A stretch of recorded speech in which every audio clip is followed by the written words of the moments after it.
You're watching Leafs Morning Take with host Nick Alberga and former NHLer Jay Rosehill. The show starts now. Welcome back to Leafs Morning Take, everyone. Solo mission here. Nick's having a little sleeping. Just kidding, he's not. His computer, I think, crashed on him, but he's going to pop off here in a second. Not a whole lot to do today. We had some interviews we're chucking at you guys these days. We're going to talk a little bit about some of Brad Treliving's comments recently, hinting a little bit at them not being done. I'm not sure if that's just filibuster or if that's something that could potentially happen before training camp, but it is definitely creeping along quicker and quicker. We're going to bring Nikolai in here. Thanks Bang for up the job, Rosie. Second intro. Woo!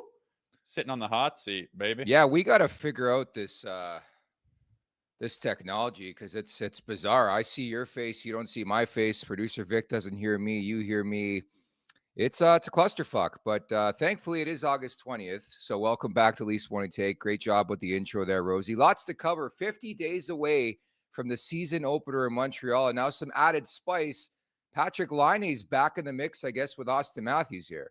Yeah, their storylines keep coming close to each other, so that'll be interesting for that kid. I think he needs a breath of fresh air. He needs to get on something a lot more solid than the Columbus Blue Jackets have been in his tenure there.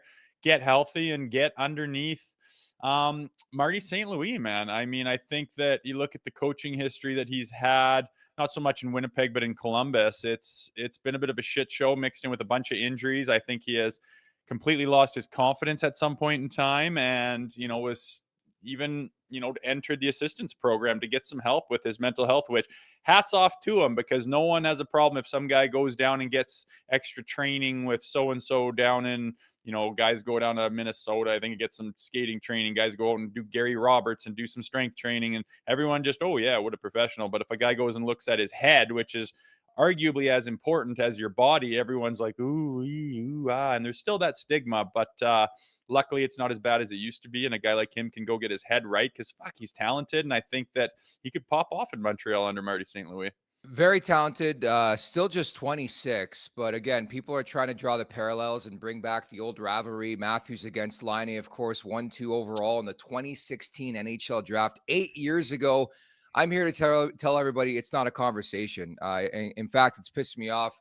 I wrote an article about it on the LeafsNation.com. Different planets. They are on different planets right now. We're talking about a bona fide superstar in Auston Matthews, one of the best goal scorers ever, period, in my opinion, and Patrik Laine, who's a really good player. I wouldn't call him a star right now. I think he has the potential to be a star, but from that point of view, I get the pickup for the Montreal Canadiens. They need goal scoring. They need support with Caulfield there, with Suzuki there, obviously with Slavkovsky there, but I think it adds another wrinkle to this storied rivalry. So I'm all for it, but I hate the fact that people are trying to bring back this rivalry that was a thing for one season, we'll say, and then Auston Matthews went one direction, Patrik Laine went the other. Now he's on his third team in 8 seasons here? Yeah, like I said, he hasn't really found his footing and hasn't got, it's not that he hasn't got the opportunity, but it just hasn't gone his way. So honestly, though, from what I know about Marty St. Louis, I remember my first training camp in Tampa.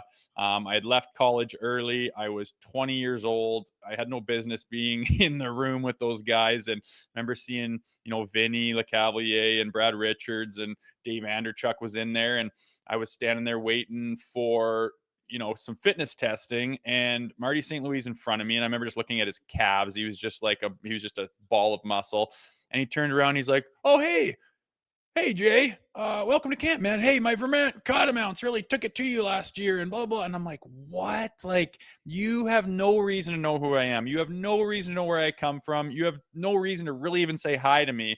But he went out of his way. And I'm just like, what does he know about every single guy at camp if he knows my name, where I played last year, and what our season was like compared to his alma mater in Vermont?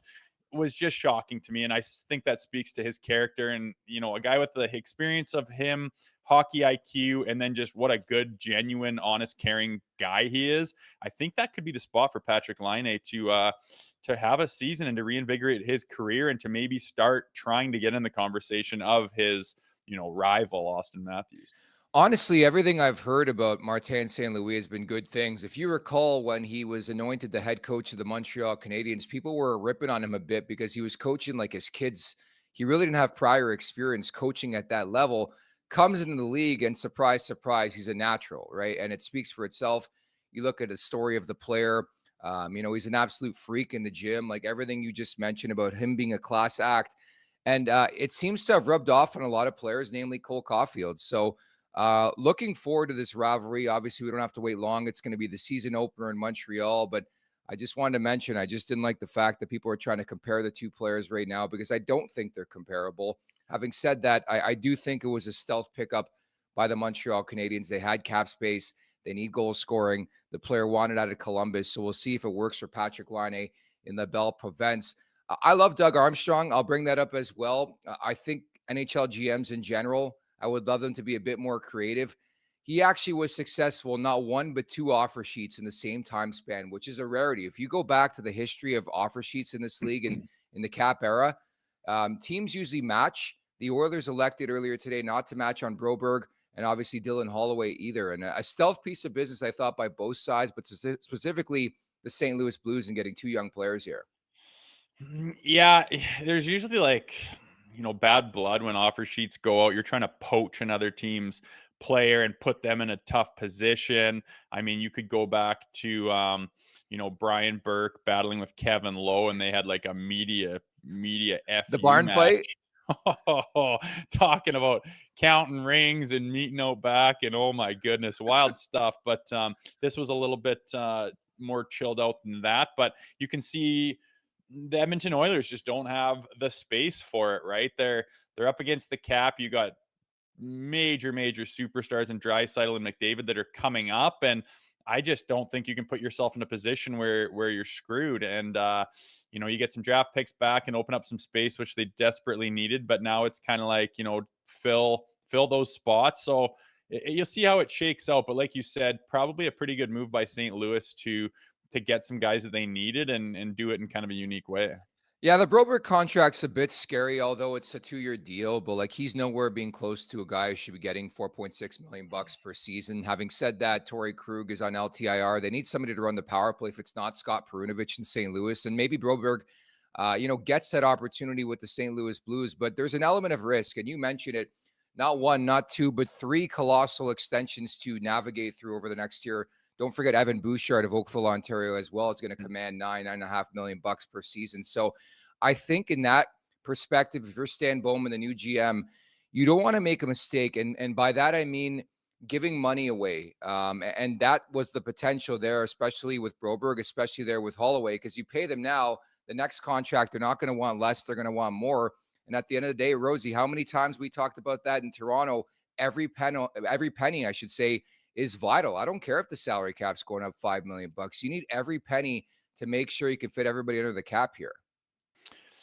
Yeah, for sure. And it creeps up on you quickly, right? You got it's kind of the peril of a team that does well. Obviously, Edmonton has, went off this year and had huge success. And you get that team where you're like, all right, this is what we've worked for, but the window's small because all those players that got you there, they've obviously done things well. Everyone's been, playing their role to the best of their ability and better than most other guys in the NHL. And contracts come up, you start doing the comparables. You say, hey, I got you here. I did this. This is what I'm worth. And everyone's doing that. And then you got these superstars coming up. Like you say, you can't butt yourself up against the cap, then be completely handcuffed and basically screwed and say, well, I wish I didn't make that deal a couple of years ago. I wish I didn't, try to hold on to everything, because in this cap world, you absolutely can't. And GMs need to think into the future, as he's done so far, and said, I just can't afford to do this with what's going to come across my plate later. And, chances are those aren't, superstar guys that you're just absolutely tormented that you've lost. You got to let him go, move on, and see what else you can do. But I think he's going to be happy with his decision coming down the road. Yeah, it's all about potential. And that's why I think down the road, it could hurt Edmonton. When you look at Holloway, hasn't had the opportunity to flourish at the NHL level. Ditto for Broberg. If you recall, he played all 7 games in the Stanley Cup Finals. So really felt like he was finding his footing. But for a guy who spent the majority of the season in the AHL to get close to $5 million per season, it was just something I wouldn't be able to match if I was the Oilers. Not to mention their window is wide open right now. They're trying to win right now. They're not looking for guys, in terms of future. And certainly you look at their offseason additions, Victor Arvidsson, Jeff Skinner, they re-signed Adam Henrique. That team is poised for something special. But it comes obviously with risk and the cap space and all that. And unfortunately, Holloway and Broberg won't be back. On a completely unrelated note, Leafs-wise, Tessa Virtue and Morgan Rielly welcoming a baby boy, McCormick. So congratulations to them. Yeah, I saw that. That's their first kid, right? Yep. Yeah, that's fun, man. That's just too fun. I mean, if you don't have kids, you probably don't get it, but those two are on, a new path of being parents, and to play in the NHL and have that lifestyle, it adds another element, which is very difficult. So he'll have to manage that. But I remember, being in Philadelphia and having my oldest boy, and him and my wife coming to the rink and up against the glass in practice or in warm up and whatnot, and just all the things that come along with being on a team, and that you get to share that with a son or a daughter is always very special. So hats off to them. Good for them. I see good things in the future of Morgan Rielly. With that itself, having, that gives you perspective too. You're worried more about someone else than you are yourself for the first time in your life. I think that could kind of take some pressure off of himself, as well as what they've done to the back end here with some of the additions, Tanev and OEL. I'm excited for Morgan to just have a different mindset and a different attitude towards this season than he's probably had in a long time. He's kind of been on an island with himself, being the number one guy and expectations through the roof and everything that comes with Toronto and the Maple Leafs. And now he's kind of having that, I think, alleviate a little bit. And I'm excited to see him. I believe that he'll flourish in his new role, which is not necessarily a step back, but you just have more of a supporting cast around him. And I think that he'll benefit from that based on what I've seen from him. What's that new Post Malone song? I had some help. I think for the first time, like in his tenure as a Maple Leaf, there's actually other options on the blue line, right? Like you bring in Tanev, you bring in Ekman Larson. I just think there's potential, as you mentioned, for them to slot Rielly better. Not to mention Sheldon Keefe was here for a good, strong period of time. I'm looking forward to the deployment. I think Lane Lambert's going to run the blue line. But I think there's a way to shelter. Maybe that's not the best word for Morgan Rielly, but put him in better positions to succeed. Because at times in the last couple of years, it has felt like he is pretty much the definitive, top guy. I don't want to call him a number one, but the top guy on that blue line than everyone else. And imagine the pressure of the player, how you're feeling. And there's been a lot of ups and a lot of downs over the last couple of years with Rielly. Yeah, and there's been times where he's handled it really well. And again, the only reason, I think if he was on any other team, you'd just kind of chalk him up for what he is. And yeah, great D-man, and that's it. But when you're in this market, you scrutinize every week, right? Oh, he's up, he's down, he's not good enough. Oh, he's on fire. He's got to continue this way. This is how he has to be. He has to find consistency. It's just never ending, and that comes with the market. He's handled it well, but again, like I said, I think that this new situation that he's surrounded by is only going to help him. He can kind of relax, and I think that'll bring confidence. And I don't think he's going to have his minutes crushed or his opportunities crushed or anything like that. And he's still going to be able to do what he was supposed to do, but he just doesn't have the spotlight on him nonstop. He doesn't have to feel naked out there. He doesn't have to feel like he's on an island or having to pull the whole load himself. He's got support now, and I think he'll benefit from it quite a bit. At least I hope he will.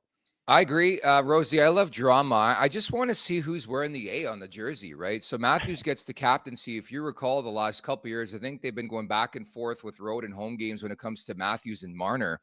There's a lot of guy deserving, of being in the captaincy there or being part of the leadership core. We already heard in the press conference, John Tavares is going to wear an A. Rielly's going to be in that convo. I think if for the Maple Leafs, you have a new coach, you want some new blood. I could see Chris Tanev wearing an A. Just wonder what that means for a certain guy who's a year away from UFA, man. Stripping Marner of the A now?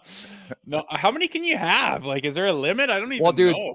Yeah, you're asking the right person, because the Leafs in recent memory have had 16 of them. Why not name the entire team an A?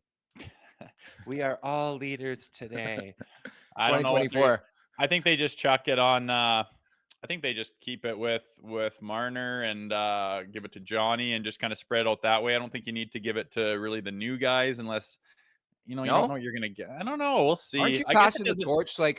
Like my reasoning is, and this is not about Marner, you were passing the torch to the next wave. I don't want to call it a generation, but you're trying to overturn this roster a bit. Tanev signed for like 6 years.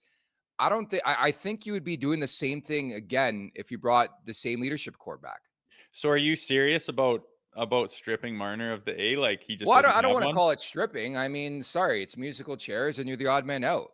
Oh, that would be as big of news as Tavares Matthews. I feel like if he just shows up Rosie, and put it doesn't have this an A. way. We both agree that come playoff time, and again, I don't want to open up this conversation completely. Of Nylander and Marner, who do you notice more in the playoffs? Nylander. How much money does Nylander make? I know it's not all about money, but he makes a lot of money. Do you think he's not deserving of a letter on his jersey?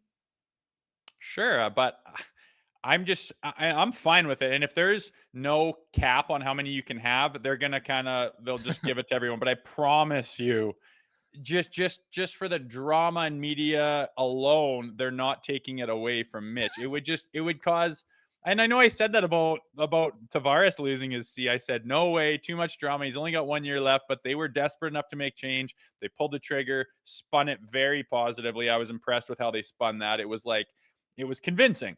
To do it to Marner, you just don't imagine the questions of him trying to answer that question. He would start off camp just bitter as hell, mad at the media, not wanting to be there. It would be ugly. I think they give it to some of the guys you're talking about, fine, but there's no way it's coming off Marner's jersey. Everybody's talking about rotating letters. Like, what are we doing here? That's annoying. That's like kindergarten shit to me. Like I think this would be super interesting if you had a limit on A's. Like you can only have 3 of them, right? And then it's like, oh boy, who's wearing it, right? It would be a big story, and it would not be easy. But the fact that there's no limit, they'll just throw it around to everyone or rotate or do something dumb like that. I think that's stupid. Let's change the course of action here in Toronto. But nevertheless, You as just you want to mentioned, watch Mitchie burn a little more than he has this summer. yeah, I know. He really hasn't burned. I think he's actually escaped without any burns. I mean, he's dodged the media. He finally spoke at Tavares Day the last week. He barely said anything. I mean, just right off into the sunset. He escaped everything. The PR was just incredible all summer. They just hid the guy. Yeah, they tend to be good at that, don't they? As we know, they are PR dodging savants over there. But yeah, I don't know. We'll see. I think his play is going to speak for himself. And again, like we talked about in this interview, it just sucks that, not that it doesn't matter. And I'm being you from last season. It doesn't matter this regular season. I'm excited for it and can't wait to see if they look any different and what this new kind of look, especially with Berube, looks like. But I think Mitch is going to play fine, great, and be skilled and put up points. But again, like, show me the playoffs, man. Like, it's the most glaring team I would say in sports that are just, should do better and just lay an egg. Like, and especially that it's offensively, they lay an egg when they're offensively built team. It's just wild. So I don't want to look ahead or anything, but it doesn't really matter until the playoffs if this guy's going to do something of value or not. Hey, my bold prediction is Mitch Marner hits 100 points for the first time in his NHL career this season. And just buckle up for the conversations we're going to have in month 1, month 2, month 3. It's going to get louder and louder of people wanting to extend Mitch Marner. And I will sit here right now and tell you, Rosie, I will not be pro that. I will not be supporting that. Sorry, pal. That would be seriously running it back, right? But what do? Do you trade him at the deadline when he's having a 100-point season? No, Yikes, a lot of scrutiny. Do you lose him for nothing after the playoffs? Whatever happens, yikes. I guess you can extend him after the playoffs, but it's going to be interesting, man. It's really going to be interesting, that one. We love the term own rental in this market. Mitch Marner is an own rental. Okay. Mm-hmm. He's going to play the season out and then you're going to ride him. I mean, buy a Uber to Pearson Airport. You pick your spot. See you later. But right now they can't make any long-term decisions. We talked about this last week. I don't want an extension of Tavares. I don't want an extension, quite frankly, to anybody. I want to let the season play out, see if this current group works together under a new head coach, and then go from there. Patience is a virtue. By the way, we've unlocked something in this chat. A lot of people seem to have opinions on the rotating captaincy and the assistants and all that, and people going bonkers about that. So well done. What are they saying? Pro. A lot of people think rotating's stupid, which we both agree with. I think it's so ridiculous that somebody's got to wear a letter or they're going to cry about it. Not to say anybody would do that, but like the notion that would occur in the National Hockey League is insane to me. You just say, hey, you're not wearing an A this season. Tough shit. You make $11 million per season. Go score some goals and get some points when it matters. Yeah, the rotation, it's just kind of like, okay, well, today you're allowed to go talk to the ref, but tomorrow you're not, because we're going to give this guy a chance to have that little thing too, and he's going to feel good about himself. It just seems amateurish to me. And here's our leaders, and if you're not wearing an A, it doesn't mean you're not a leader. You can still do all the things. Maybe guys don't even want it in that market. I don't know. It's rotating just seems amateur to me. I would agree. We did see a tantrum in the playoffs last year. I sort of forgot about that. Somebody in the chat brought it up. We won't recall any further. Did you ever wear a letter in your playing career, whether you're 15 or 28?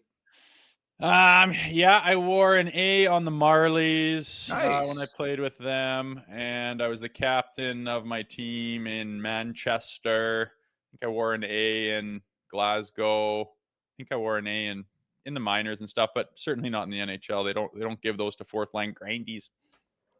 Never know in this day and age. If you want to watch some good shit on YouTube, folks, go check out Jay Rosehill anywhere overseas, but namely in England. Go check that out. The first time I met Rosie, I'm like, I got to do a back dive on this guy. I knew he played in the Leafs and the Philadelphia Flyers, but obviously went down the rabbit hole that is YouTube and found some really, really good stuff on you overseas. It looked like you had a good time over there. There is one thing that I can't really say I'm proud of, but I would maybe I should have entered the fucking assistance program at that time, but I was losing my mind coming to grips with I knew it was like my pretty much career was coming to an end. I didn't know what the motivation was, what my goals were, what I was working towards, not feeling as healthy as I could, trying to still be, feel like I'm doing something and working towards something. And the refs over there were so incredible. Like, there's no worse reffing in beer league at certain points in times. The stuff they would do was just flat out incredible, and I didn't handle my composure well at all, and I absolutely lost it about 2 or 3 times, and it's on video, so that's no good. So don't go look at that. Shocker, but yeah, I would go check it out. Why not? We found out more about Leafs Morning Take and the co-hosts on this show. Unfortunately, there's not much out there on me, but certainly with regards to you. And hey, we all lose our temper sometimes, so some pretty good content out there on social media and YouTube. As you referenced off the top, we got Rick Vaive, former Leafs captain, coming up. We're going to play that interview a bit later on. Gave us some unique perspective. I mean, only one of 26 men. Auston Matthews will be number 26 when the season opener happens on October 9th. To wear the C in Toronto. I thought it was a lot of fun with Rick yesterday.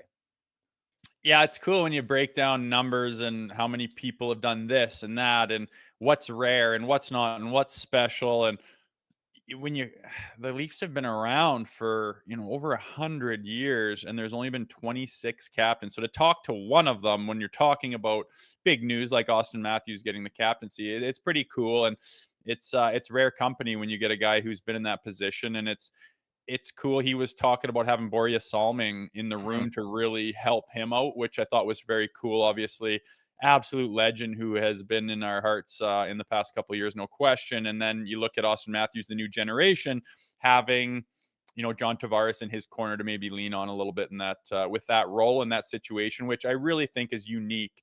Being in Toronto, it's more unique than being the captain of the Buffalo Sabres or the LA Kings. It's different, and it's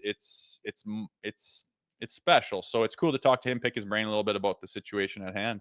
And again, I can't say enough about the job and John Tavares, what he did as captain, but how he's handled the entire situation. I think he's very select company in terms of who can spin things positively, and so far so good. There's been no backlash whatsoever in the media. John Tavares, the continued consummate professional in this market. At the Leafs Nation 401 here on YouTube. If you're watching for the first time, hello, hit that subscribe button, hit that like button. We are available wherever you find your podcast. Just search Leafs Morning Take. Make sure to leave us a 5-star review. And don't forget to visit theleafsnation.com. The opening segment is brought to you by Greta Bar YYZ. For a good time, find Greta, 590 King Street West, weekly specials, live sports, over 60-plus arcade games. Let the games begin. Go big. Go to Greta Bar YYZ. So I guess Brad Treliving did the media car wash last week that didn't include this podcast, unfortunately. But during a hit on Overdrive, he pretty much hinted that the roster right now is not set just yet. And that's why the title of this podcast is just that. But he told the guys on Overdrive, to me, we've still got 5 weeks or so until camp. And, we're not set yet. We continue to look at ways to make our team better. How did you read that, Rosie?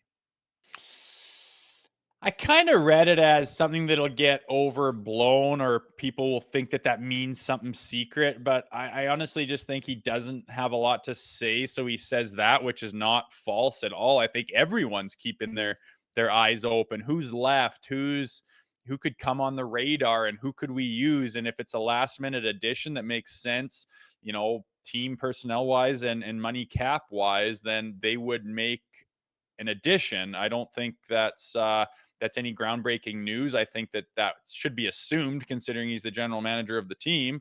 Yeah, if something came along that made sense for your team, you would make the move, right? Who that is and whether that happens or not, I have question marks, but I wasn't surprised to hear him say, nope, that's it. We're absolutely done. I know who my roster is, and there's no point in having a training camp.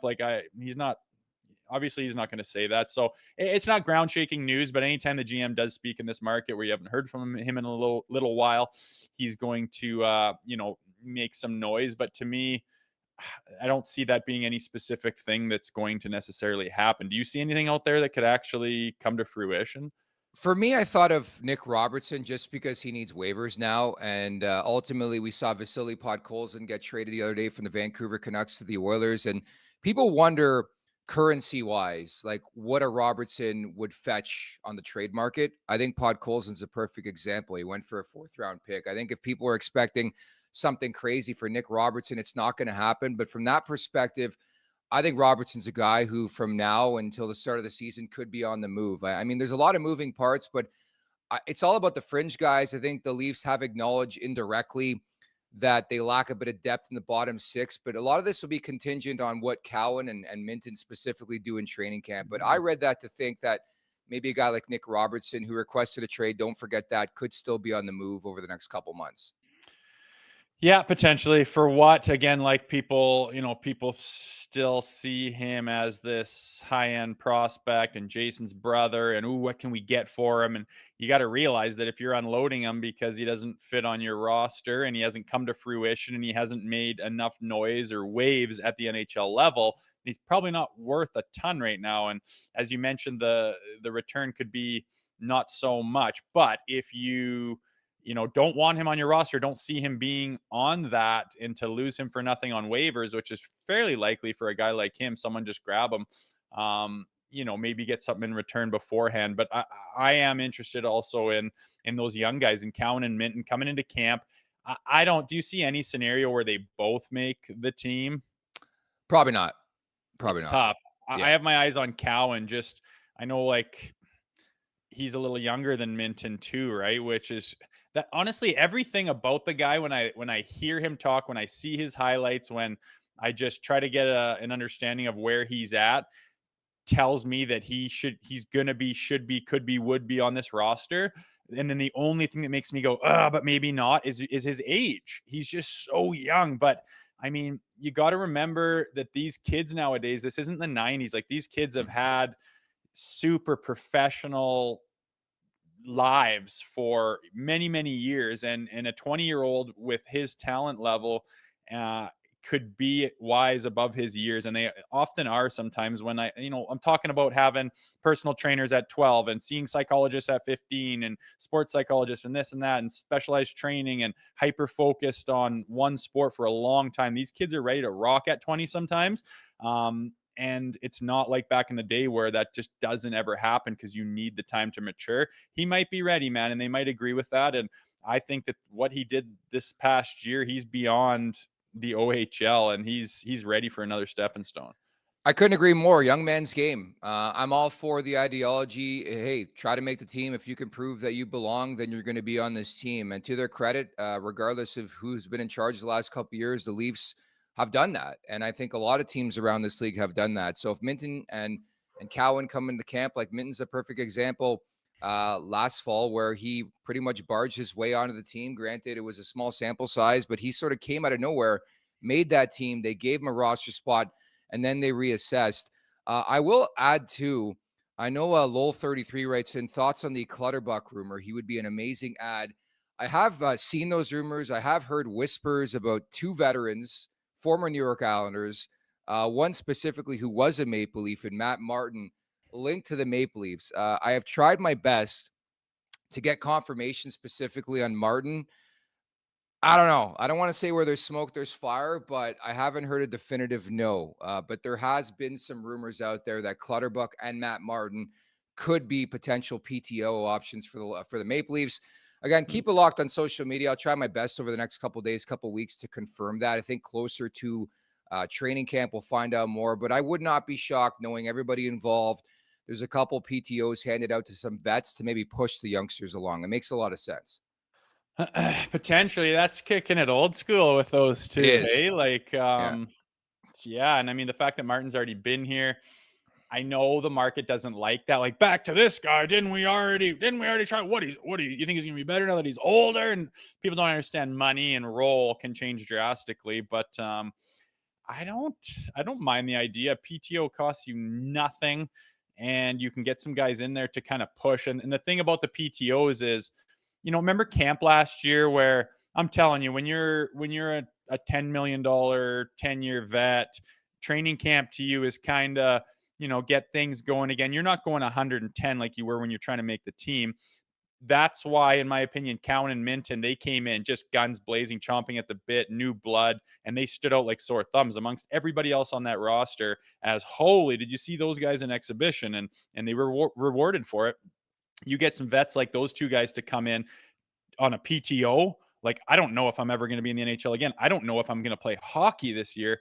It's stressful, and you got your whole life on the line, and they are going to be going balls out in training camp. And I think that'll set the tone for most other guys too that are in the same boat, and it'll create competition. It'll create intensity and all the things that the brass wants to see out of training camp and preseason.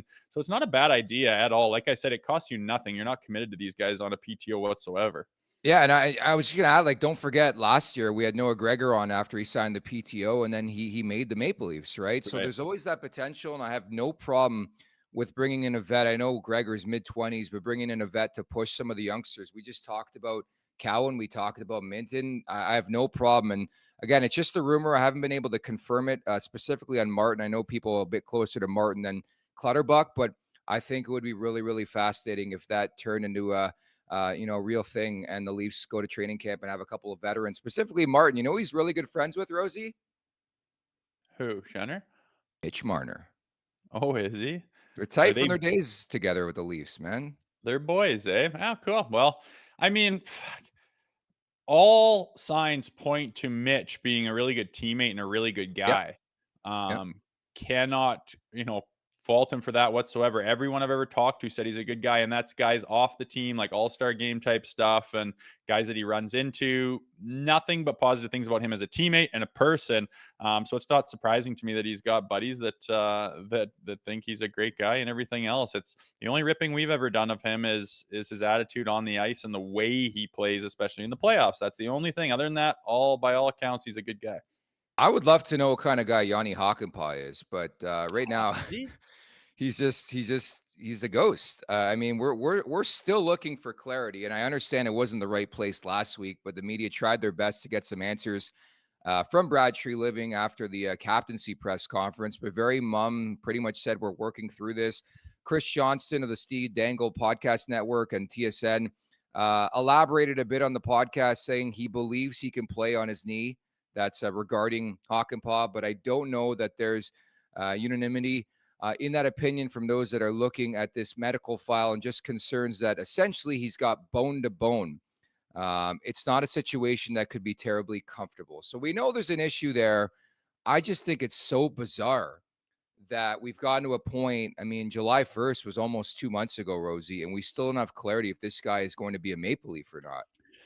I know, it's the weirdest thing to me, man. Like, this day and age with medical stuff, I still think that the Leafs kind of jumped the gun and didn't really do their due diligence.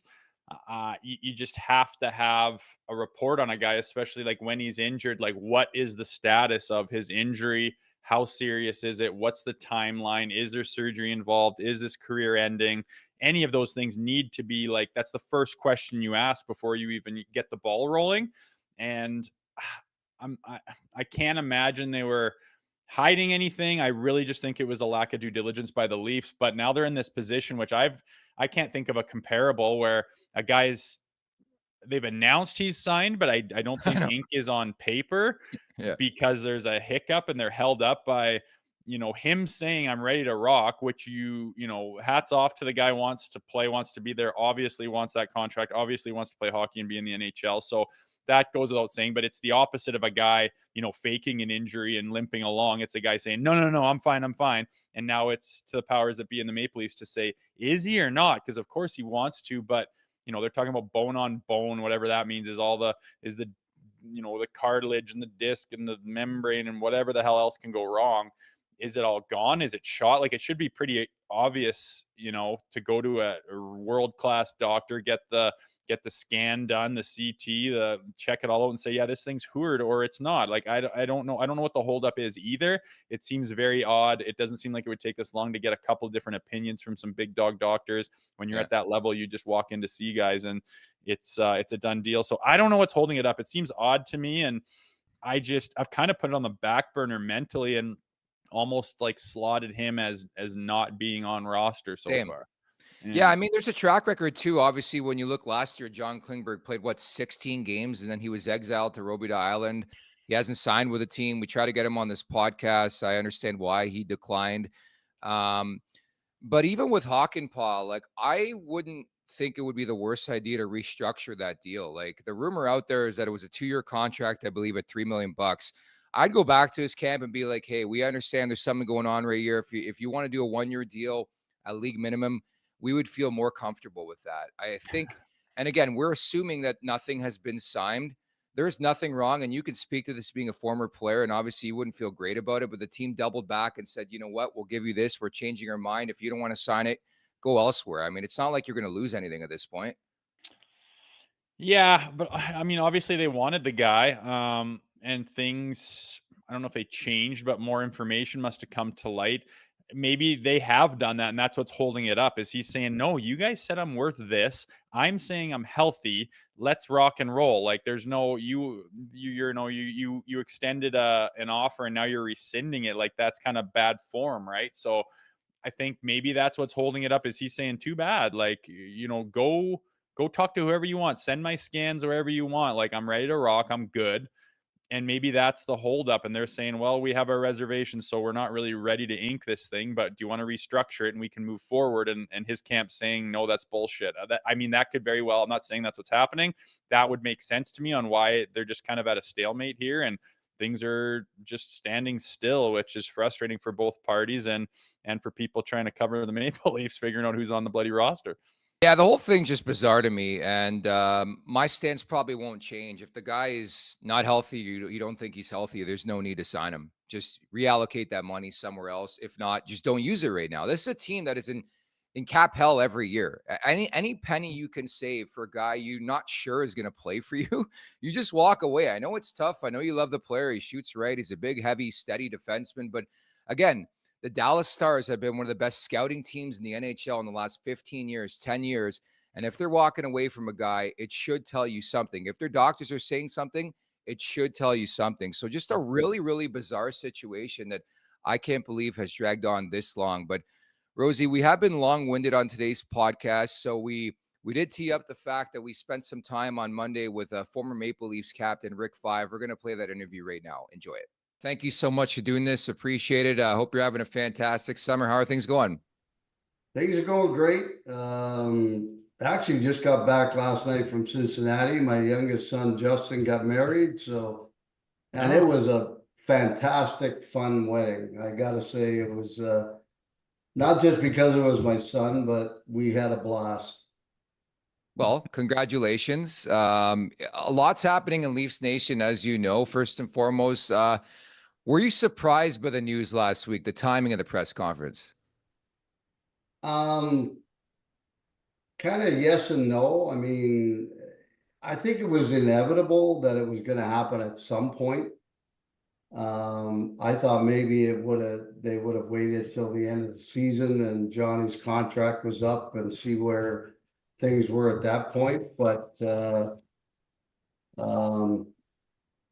so I mean, I'm not surprised. And it's funny because on my way down there, I got a call from Brendan Shanahan to invite me to the press conference. And I said, well, I'm on my way to Cincinnati. I think my son's wedding is a little more important. And he had a little chuckle out of that. So anyway, you know, the question is it going to make any difference in, you know, the long term as far as playoffs and that sort of thing? And I guess we're going to have to wait and see. Yeah, Rick, I was of the same ilk as you. I thought they'd wait till the end of the season if they've waited this long anyways, but why, in your opinion, do you think they did decide to make the move before John's contract was over? Well, I think it was probably because of all the changes, like bringing in a couple of new defensemen, a new coach, GM that's only in his second season. You got a new CEO of MLSE, and maybe they thought, okay, this is time to make more changes and see if we can, you know, get over the hump and you know, that's the only thing that I can think of why they did it now rather than waiting until Johnny's contract was over. Do you like it though? I mean, it is Auston Matthews, right? It's rarefied company, so it's Auston Matthews. Do you like the move? Yeah, I mean, I don't have a problem with the move in itself. It's just, you know, the fact that it's kind of like, it's kind of weird when you do it in the middle of the like summer and the player wearing the C still has, you know, a year left on his contract. That's the only thing that, but I think, you know, Auston, I think he'll be a fine captain. He obviously will lead by example. And, you know, I think that's the biggest thing. And as a captain, I think that's probably the number one job you have is to lead by example. And obviously, John Tavares, you know, he seemed to be more of a silent leader, like lead by example, and his professionalism and the class that he ran in was pretty top notch. But do you think Auston's going to have, you know, a different mentality in that locker room and try to bring a different set of leadership towards the room? That's a good question. I mean, you know, the best part about it, I guess, is that he still has Johnny there to kind of help him a little bit with some of the things that he might have to go through. I know when I was named captain, I mean, I was 22 years old. Yeah. And thank God I had Boreas Salming right beside me to help me, you know, navigate my way through everything. And he's going to have guys that he's familiar with that are going to help him as much as they possibly can. I know you have a bit of a history with John Tavares. Have you spoken to him since all this went down? And along those lines, how have you made of everything the way he's handled it? I think he's handled it very well. Now, was it his choice? You know, nobody really knows. And I know Johnny pretty good, and he's a good person. He works his tail off, and you know, my son played with him for 3 years with the Marlies in the GTHL, so I know him very well. And but again, was it his choice, or was it kind of like, well, what are you planning on next year, and do you want to be back here? And if you are, you know, who knows? It's one of those things. But Johnny will be professional about it. There's no question. Yeah, he is a very professional guy. There's no question about it. But can you kind of tell our audience a little bit? I mean, you were, as you mentioned, a captain of the Toronto Maple Leafs. Very rare company when you go back in history to see how many men have been in that position. Can you kind of explain to people, you know, what burden that bears on the shoulders of the captain of the Maple Leafs and kind of what responsibilities they have day to day in Toronto, in the locker room, and just in the NHL in general? Well, I think the biggest thing is obviously leading by example. But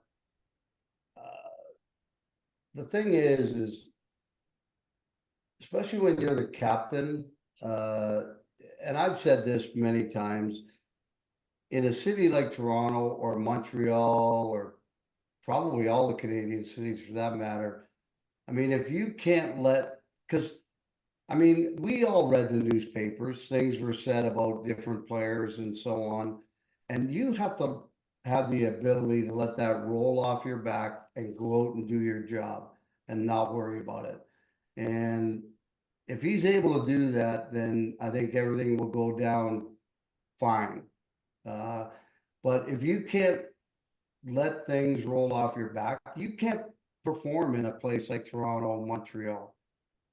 It doesn't work. You got to be able to put whatever you heard or read aside and go out and do your job.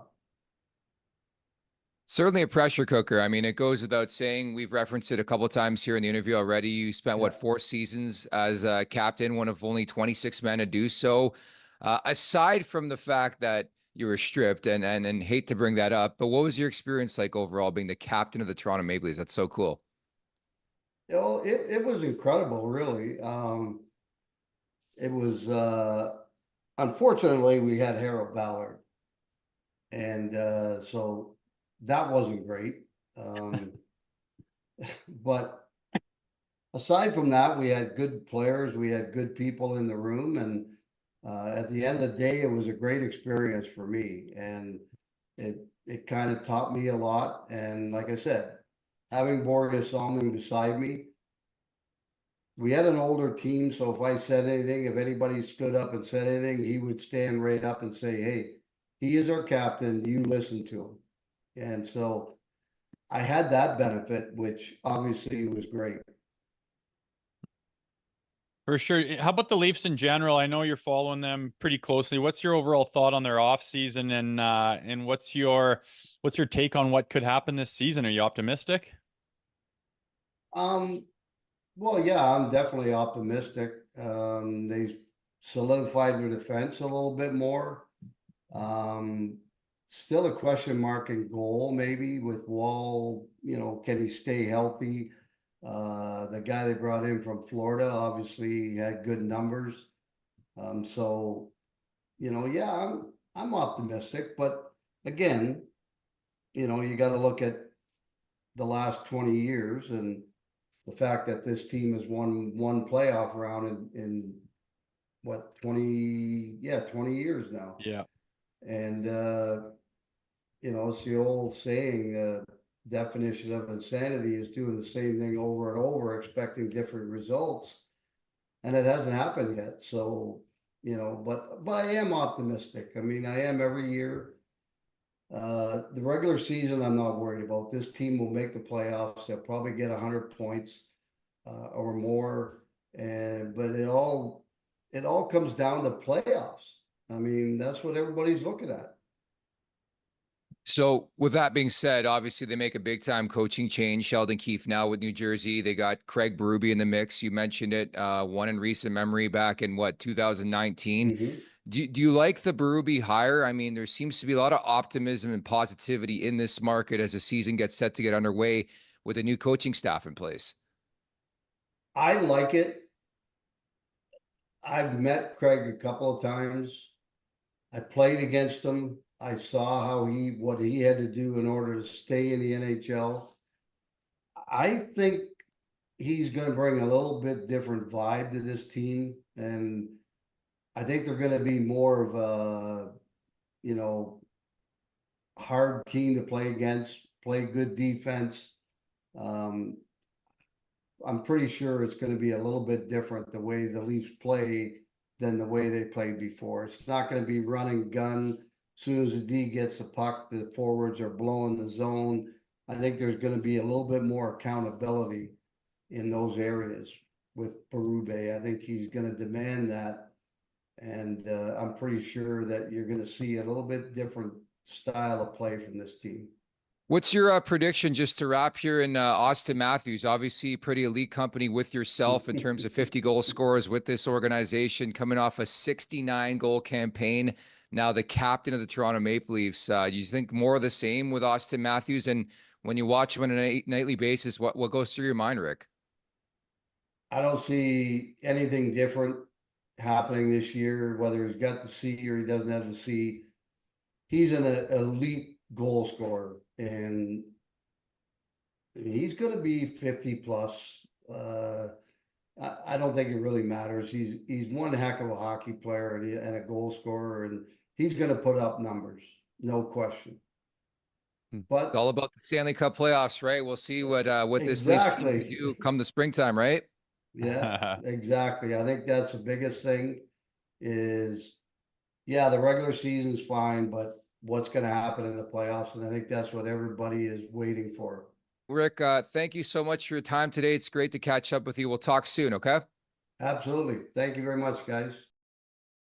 There you have it, Rick Vaive, and so appreciative of him spending about 11, 12 minutes with us yesterday and sort of breaking down his thoughts as a former captain of the Maple Leafs. Yeah, like I said before, it's cool to talk to a guy who was in that position because it's elite company. There's not a lot of them, and he had his take on what Auston Matthews has to expect. So yeah, it's a good sit down with him. It is time for the last call, brought to you by Bet365. Open an account with Bet365 today and bet on a huge range of markets. So whatever the sport, whatever the moment, it's never ordinary at Bet365. Today, Rosie, we're going to talk about the point threshold for one Mitch Marner. I mentioned earlier on the show, I think he gets to 100, so I'll set the barometer at 98.5. Over or under on points for Mitch Marner? I think he was so close. He was 99 last year, right? A couple years back. Last year, I think he fell short because of the injury, right? Yeah, that's his ceiling, though, and I think he knows and thinks he's a 100-point player, and I think he'll be going hard, putting him up. I don't see why he wouldn't get over. I have no reason to say that he won't get over. He plays well in the regular season, and this league, this day and age, you play that way, you can put up points, no question. As we know, that's not where he has any shortcomings, is putting up regular season points. So I think he'll get to the century mark. Yeah, I'm right there with you for a variety of reasons. Contract year, there's motivation certainly there. Everything that's happened, the ridicule, Mitch Marner is going to play like a man possessed in the regular season. And again, we'll see come the Stanley Cup playoffs if he could be a different player, a guy, a bit of a difference maker for Craig Berube. But I think the over is going to happen. You look conversely at last year, Willie Nylander was the same type of contract guy going into last year, and he repped it up, had his highest point total ever. So I think Marner's been knocking on that door for a couple years, and I think it happens next year, Rosie. Well, there you go. A couple overs on Mitch Marner. We're high on Mitch Marner. We love Mitch Marner on this podcast. So that's going to do it for today's show. We went a bit longer. I am going on a bit of a hiatus for a couple weeks. I'm going to go overseas. And so you and Zach Phillips are going to do a show next week and the following week. And I'll be back, I guess, in the second week of September here. Yeah, I think we'll take a slight break, probably our last one of the summertime. And I think next Friday, we're going to come at you live with Zach and kind of get his face ready for the After Dark show after Leafs hockey games, which I'm excited about again, because it's always the best time to vent your jubilation or frustration or anything in between is right after a game when it's fresh. So looking forward to seeing him on here. And we're going to bang out 2 shows while you are gallivanting the European continent.